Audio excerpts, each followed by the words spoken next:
So Five Nights at Freddy's 2 has just come out, and I, needing to justify the last 6 years spent absorbed in the lore like I have nothing better to do, went to go see it. And oh boy, it's a movie. Just a heads up before we start, I will be covering some spoilers here, so if you don't want to hear those, go watch the movie for yourself, and then maybe come back and hear me yap about it, if you want.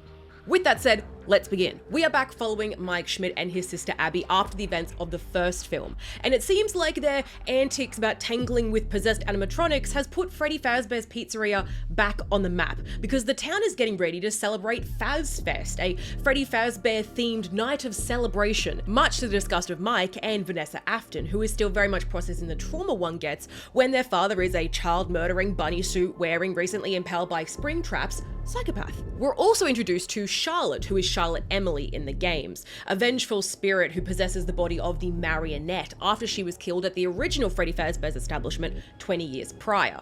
Now, through a confusing and kind of convoluted body swap, body possession storyline, she set out to get her revenge on all the adults she felt led to her death. Sorry, not the adults that led to her death, just adults in general. It's a little confusing. Now all of that could be a whole series in and of itself, trying to tangle that web of characters and trauma. But Five Nights at Freddy's 2 has so much going on in it, that's just a small piece of the puzzle. It's like 3 movies smushed into one hard to follow package. Because we've got the toy animatronics, the marionette, a subplot about the science fair, Vanessa doing spin class as therapy, the introduction of Michael Afton and Henry Emily, a William Afton cameo, and set up for the next films. Even Fazbear Fest, that big event they've been hyping up for the entire movie, only appears on screen for maybe 30 seconds, and our main characters aren't even in attendance. Instead, they do this whole bit where they're like recreating the gameplay from FNAF 2 and commenting on how silly it was. And look, part of me, on the one hand, is like, absolutely, make fun of it. I lost so many hours of my life to Balloon Boy and his antics, rip it to pieces. But another part of me who wants the plot to, keep moving forward is like, we don't have time for this. Get back to the story you're trying to tell, I beg you. There's just so much going on in this movie that none of it feels connected to the whole. And look, on the one hand, I understand why. Five Nights at Freddy's 2 is coming off the back of the more succinct story of the first film. Like, sure, it had a bunch of references to, the original source material, but for the most part, it kept the story fairly on the rails. But because the game lore is so vast and told across many games, they have to start introducing these key players now, like Michael Afton, like Charlotte and Henry Emily. Otherwise, the rest of the plot won't make sense as they go on to tell more of this story. The flip side of that being, because they are trying to get all this information out as quickly as possible, the introductions feel messy and none of the characters are really given time to shine.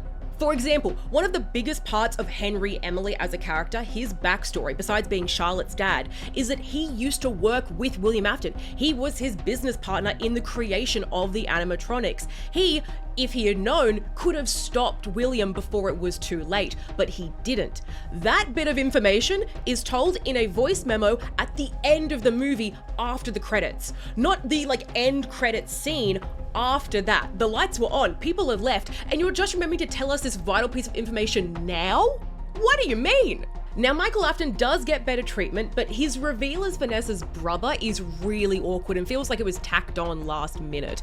And I kept wondering why they didn't introduce this concept, at least to people who didn't know the lore, a little bit sooner. In fact, there was a perfect scene for it to be kind of teased to the audiences as Vanessa is going through this dream therapy scene, running through her old family home, and you see all these family portraits on the wall, but they never focus on any of them long enough to see that there's another child there. That would have been a great opportunity to hint at that development later on, and also, for those of us who do know what's going to happen, tease that reveal.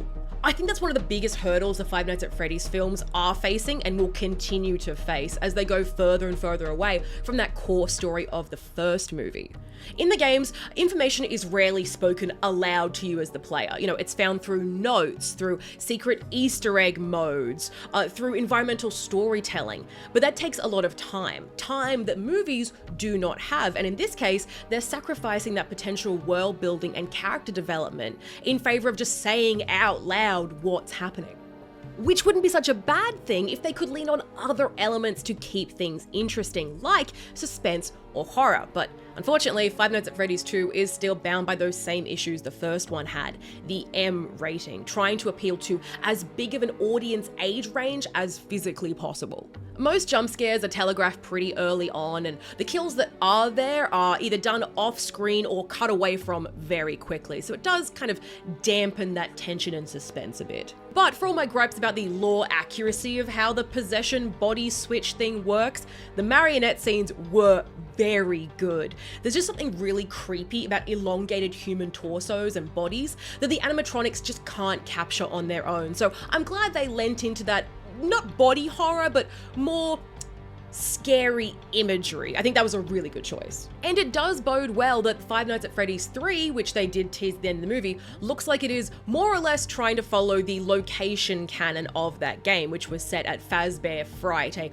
horror-themed Freddy Fazbear attraction, which could offer a really cool location to properly use the animatronics to their fullest potential. Like, play around with the jump scare material there, have them in the background or in the distance. That's when they're the scariest. The more you see of them, the less frightening they become. So keep them in the dark, keep them in the shadow. That could be really cool.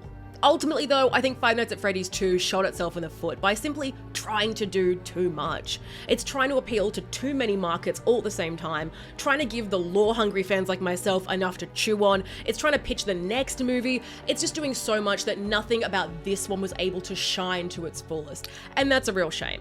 I'm hoping the next one will be better, but for now, this was a bit of a dud for me. I can't believe I'm 28 and I'm still talking about Five Nights at Freddy's. What am I doing?